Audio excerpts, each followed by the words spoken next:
Hello, my name is Jared, and welcome to my mini series of Battle for the White House 2020.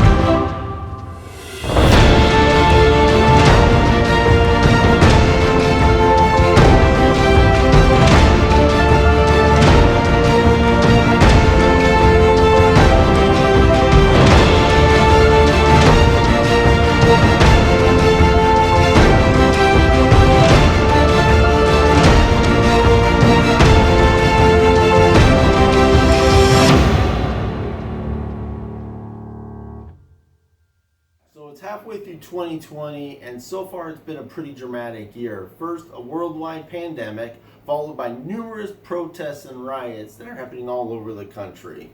But these aren't the only two things 2020 is going to be remembered for.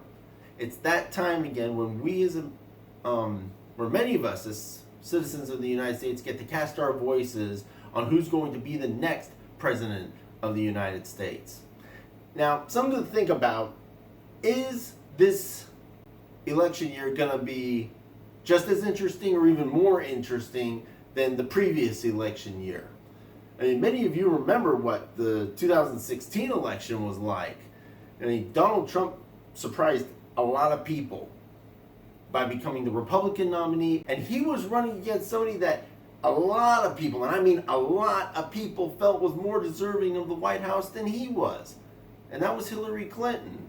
And she served as the First Lady, she served as the Secretary of State, she held numerous other government positions, so she was more than qualified. Many felt that she was more than qualified, more than deserving of becoming the next president of the United States. Whereas Donald Trump was, in real estate. I mean, he hadn't held so much as a political office as becoming mayor of where he lived. And he spent his time building large buildings and exotic golf courses and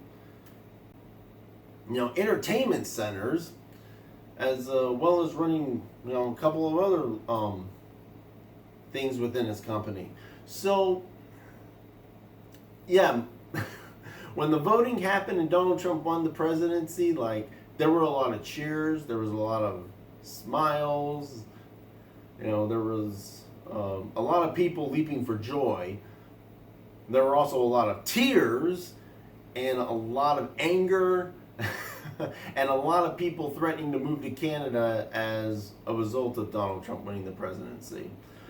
And so he's had the last 4 years to show everyone what he could do in his first elected position as president of the United States. So that's why I think this is going to be a very interesting year, because 4 years ago, fast forward 4 years later, you got people that really disliked him before that dislike him even more now. I don't know if I want to use the word hate, but I don't know, many are going to probably say they do hate him. And then you got those that liked him a lot then, that like him even more now. And then you got those that liked him then that don't like him now. So it's going to be very interesting to see what the election results are going to be. Plus, he may be running against somebody who coincidentally also served as vice president, as well as served in numerous other served for years in government, just like Hillary Clinton did. So yeah, it's going to be interesting to see what happens. Now, there are going to be people out there that are going to be looking at heavy statistics. They're going to be looking at previous voting patterns, current voting patterns. They're going to look at the percentage of Americans that have switched to political allegiances. They're going to be looking at the polls to find out what percentage of Americans favor which political candidate and the number of Americans that don't favor which ever political candidate in order to predict who may win this upcoming presidential election. But not me. No, I actually have a simpler method of predicting who is going to win this upcoming presidential election. And it is this.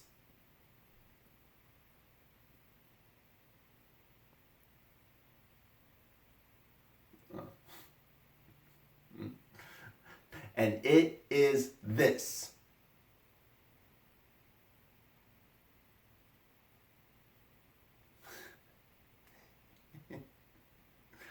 And it is this.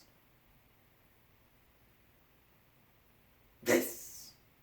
Come on.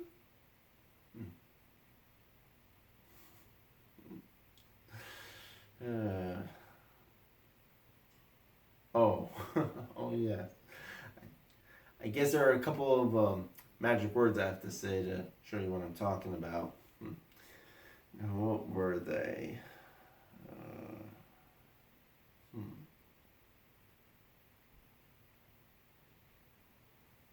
Oh, yes. Check and mate. Ah, there we go. The 2020 Battle for the White House chess set. There are two players associated with chess. One controls the light colored pieces, the other controls the dark colored pieces. Each player gets 16 total pieces. 2 rooks, 2 knights, 2 bishops, a king and a queen, and 8 pawns. Now, over the years, there have been a lot of creators out there that have created numerous amounts of chess sets that have a particular theme to them. And those pieces have been crafted to reflect that particular theme. But for this video's purpose, I'm not going to describe how the pieces are used in the standard chess sets nowadays. The rooks take on the appearance of castle towers. The knights are the heads of horses. The bishops are a skinny cone-type piece with a gash slashed right into the top. The king is distinguished by a cross, and he's the tallest piece. The queen is the second tallest piece, and she is wearing a crown. And the pawns are the smallest pieces. They are small cone-type shaped pieces. But for this chess set right here, you're not going to find any castle towers. You're not going to find any horses. You're not going to find any crosses or any crowns. So without further ado, this is the 2020 Battle for the White House chess set.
Look at this set. Isn't it gorgeous? The exquisiteness of this, the detail of the pieces, the color of gold against this blue and red board.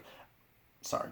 Okay. Now, before I go into introducing the individual pieces, I just want to point out really quick for those that may have not had much experience with chess, the layout of the chessboard.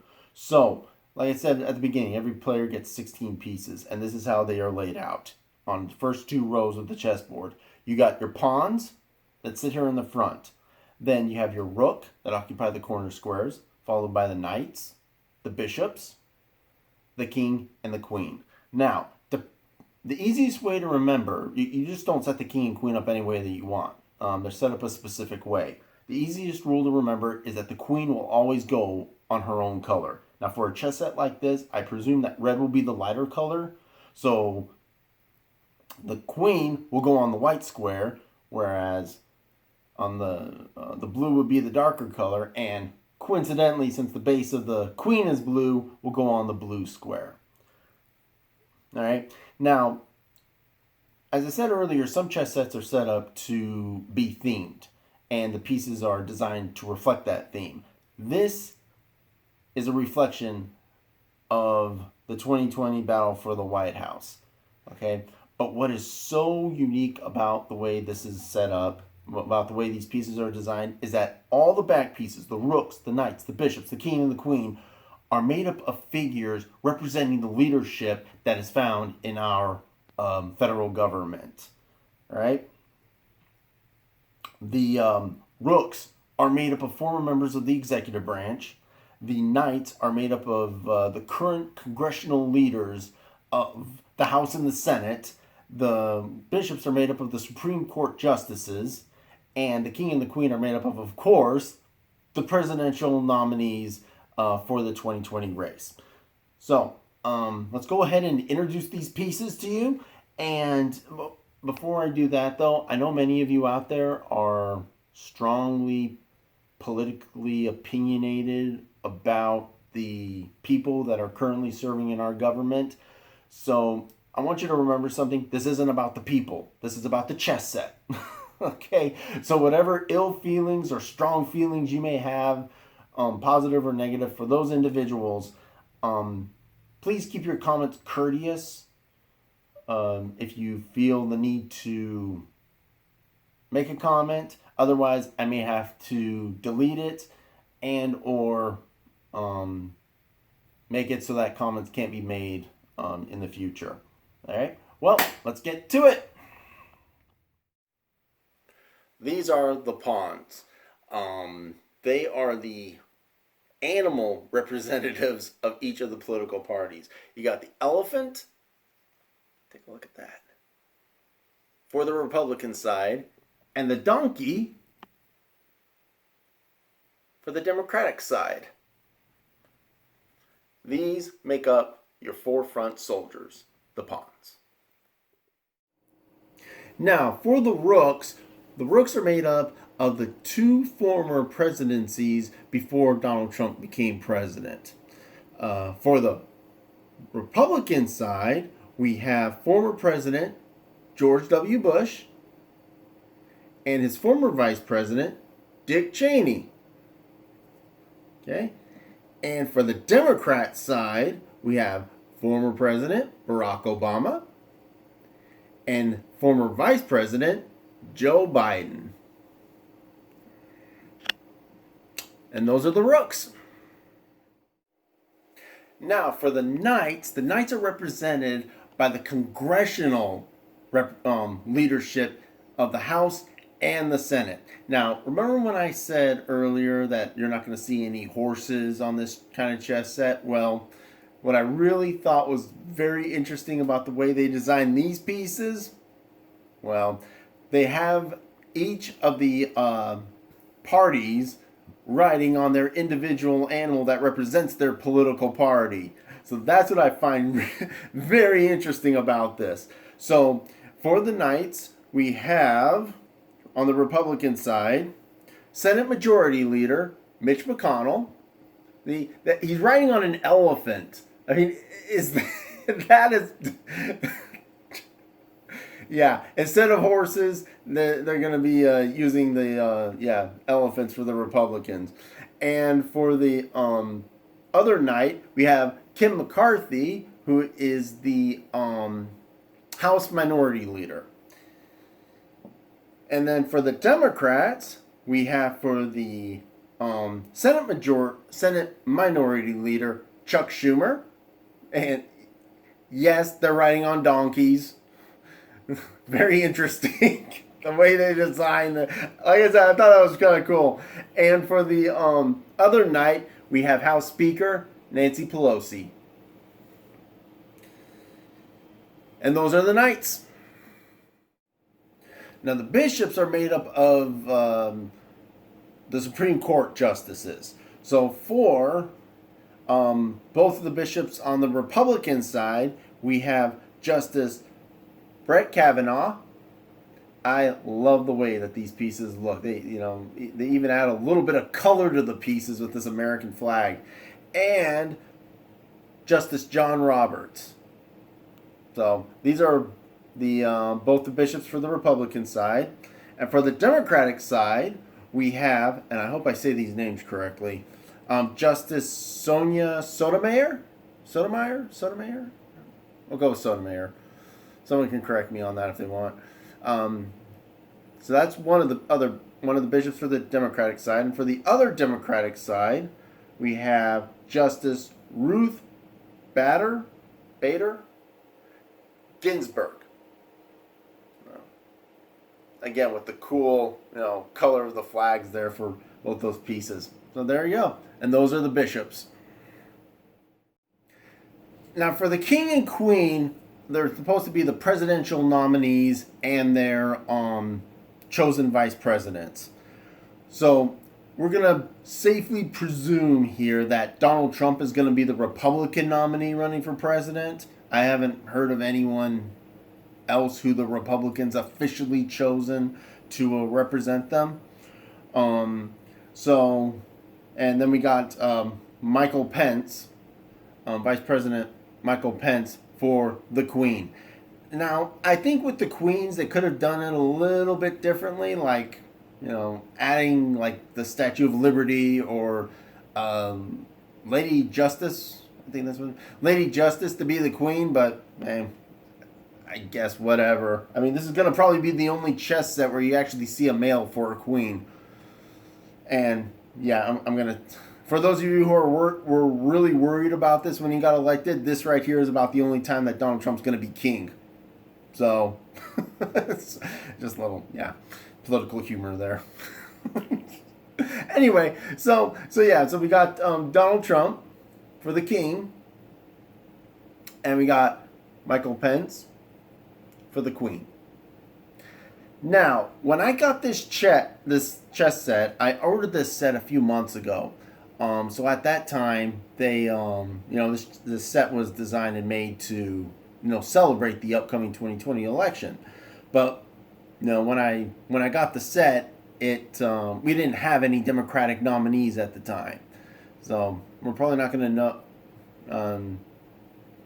I'm probably not going to get the pieces for those until, I don't know, October maybe. I put an order in it. But this is what they sent me in the set. They sent me 2 empty podiums, one for the president and one for the vice president. So this is what I'm stuck with playing the game.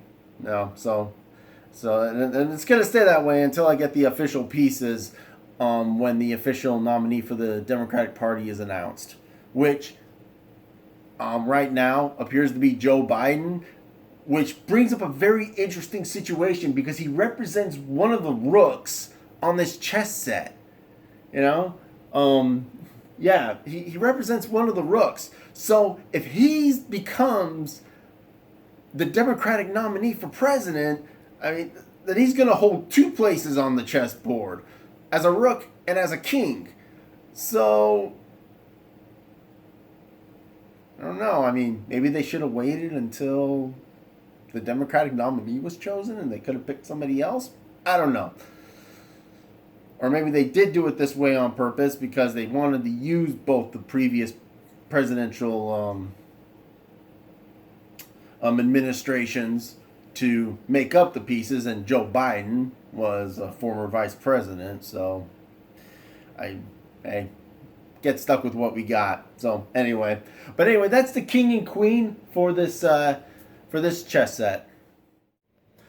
Well, there you have it. That is the chess set for the 2020 Battle for the White House. I am super excited to be trying this out. Oh yeah. Anyway, so I hope you enjoyed a series of these videos, and I hope you keep following this series as I keep recording every single chess game. That's going to be 2 games a month starting this month, all the way up to October. I'll try to save the last game for the last week of October, since elections are on November 3rd. Before I go, a little quick thing about one of the pieces that I just noticed. I don't know why I didn't notice it before, but the rooks, yeah, they kind of are designed like little mini towers with a chair sitting on top. Yeah, king of the throne, king of the castle. Yep, right there. I'm just kidding. Anyway, but that's a pretty cool little feature there on these pieces. And for those of you in Washington who have served or are still serving, I hope you are just a little flattered, or maybe very flattered. I'd be very flattered that you have been immortalized on a chess set. Your positions in office, with the exception of the Supreme Court anyway, are going to be maybe limited, but your chess piece is going to last forever. So anyway, thank you all for joining me, and stay tuned for further developments as we battle our way across the chessboard to determine the winner of the 2020 battle for the White House.